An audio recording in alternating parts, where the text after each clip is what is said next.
How to add text in Hostinger website builder. Hello guys and welcome to this new tutorial. In today's video, I'm going to show you how simple and easy it is to add a text or any type of text, and also we are going to let you see the type of text that we are going to be able to add in our Hostinger website builder. So the process is going to be very easy. We are going to head over hostinger.com, sign in for an account or sign in for your account into the platform, and then you're going to select websites from the left side menu in here. Select also websites list, and then you're going to see all the websites that you own on the website hoster.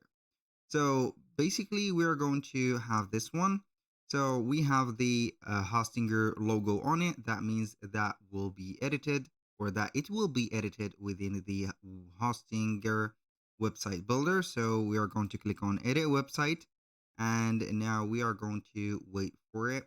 So it is going to open up the website builder in just a few seconds. We're going to take a check for all the elements into the Hostinger website that we have created or we have selected from here. Now we are going to see that we have different type of text. We have this one and that one. Now how we can add a text or a specific text block. Basically, we are going to head over the left side of the screen. We have here some elements that we can add or pages. You can navigate through the pages that you want to add that specific text to, but in my case, I'm not going to navigate through any page. I'm going just to add it to the home page. Click on add elements, and then you're going to drag and drop the text in here.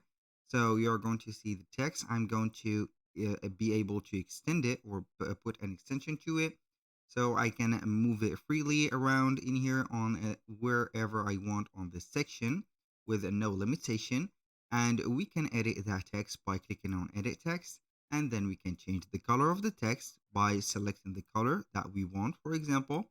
Also, we can go ahead and pick a color if we want to for something like this. We can pick that color. Also, we can go ahead and change the style of the text, edit the styles, and see each one of the styles specificities. For example, here we have the heading 3 or H3, H4, 5, 6, or till 1. Each one of the headings has a specific size, but the decreased number of the heading is going to be the highest size of it. So for example, like that, we're going to have this H1 as the biggest one. But if we are going to put it as a paragraph, you're going to have this specific one, but it is going to be also divided through 3 paragraphs. We have paragraph 1, 2, and 3. So also you can change the font of the text, upload our own font, or use one of the fonts that we have. Each one font has their specificities like light fonts, bold fonts, and etc. Also, we have the font size like this. So we can go ahead and change the font of the text if we want. We can modify the specificity of the text by putting it bold, italic, or underline. And also we can put some lists in here if we are going to put some elements on the text or a description. We can link it, and also we can adjust the alignment of the text from here, and also we can clear the formatting. Basically, that was all for today's video. Thank you guys for watching. I hope that you have enjoyed the content, and I hope to see you soon on the next one.